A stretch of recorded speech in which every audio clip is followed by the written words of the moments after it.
Hi, my name is Elizabeth Shields, and this is my presentation on exploring personal virtues. To start, for personal virtues, I believe I possess each from the different domains.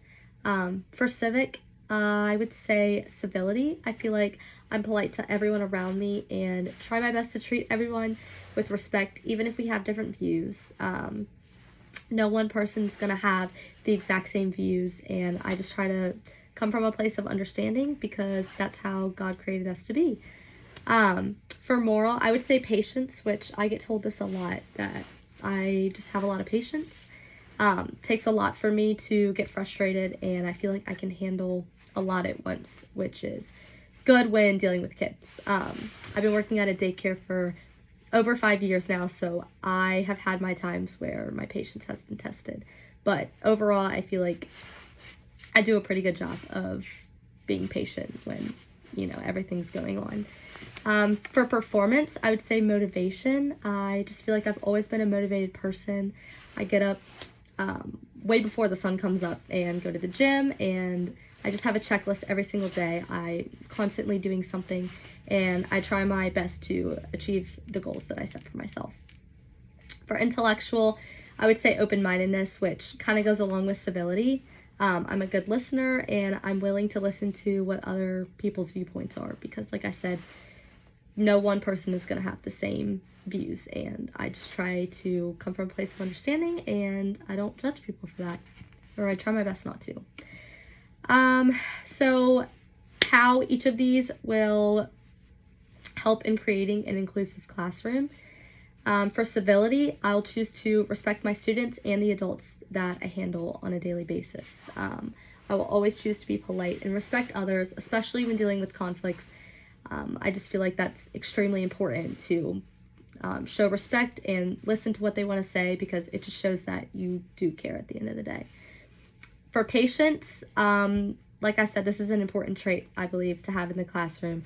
I want to model emotional regulation for my students and just help teach the students that I truly care about each of them deeply. For motivation, this one I get really excited about. I want to be in the classroom each morning way before the kids get there just so that I can set myself up for the day, and it just shows the students that I'm trying my best to support them in all the areas that I can. So just being there early, getting myself ready, getting everything together. Open-mindedness, showing students that I respect their backgrounds, and I want to create a space where they feel safe, and I don't want them to feel judged at all when they're in my classroom. Because according to Maslow's hierarchy of needs, a student can't even learn if they don't feel a sense of safety and love and belonging. So I want to make sure that I prioritize that in my classroom. Some virtues that I believe are most critical. There's so many to choose from. Some of the ones that I put are respect, fairness, compassion, patience, responsibility, and then I also wanted to add in the fruits of the Spirit. So love, joy, peace, patience, kindness, goodness, faithfulness, gentleness, and self-control. These align with Imago Dei in a lot of ways. When teachers practice these traits in the classroom, it affirms students that each of them are worthy and deserving of being there.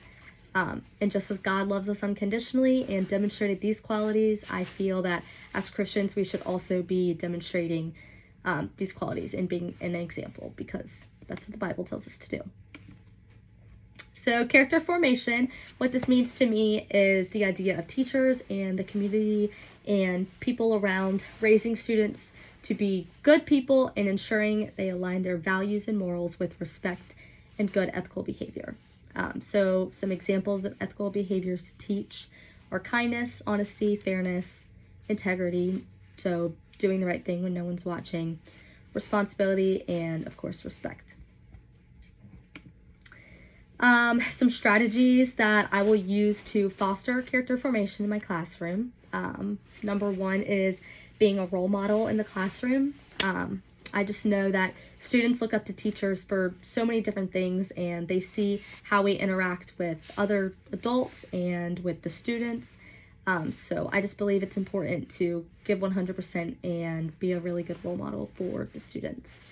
I also want to explain the importance and recognize when I see students treating others well. for example, just this past week at my daycare, this was like 2 days ago, a situation happened and 2 girls ran to tell me that something was going on. There was a kid that was getting hurt.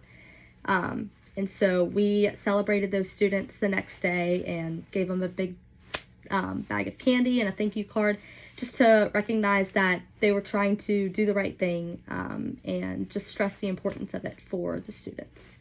And then lastly, setting expectations for the classroom and going over them daily, whether that's during calendar time or in the morning time. I just believe it's crucial to have expectations for the students so that they know exactly what's expected of them. We do this at daycare as well. We go over the expectations every single day, and that way if they do mess up, then we have something to go back to. We can use those as an example. Also incorporating examples and stories that relate into my lessons, and then incorporating group work and collaboration are also examples. And then lastly, some research, readings, tools, resources, all the things that I can use as a future educator to develop my own character development is, first off, personal reflection, and doing that consistently, whether that's journaling or whatever it may look like.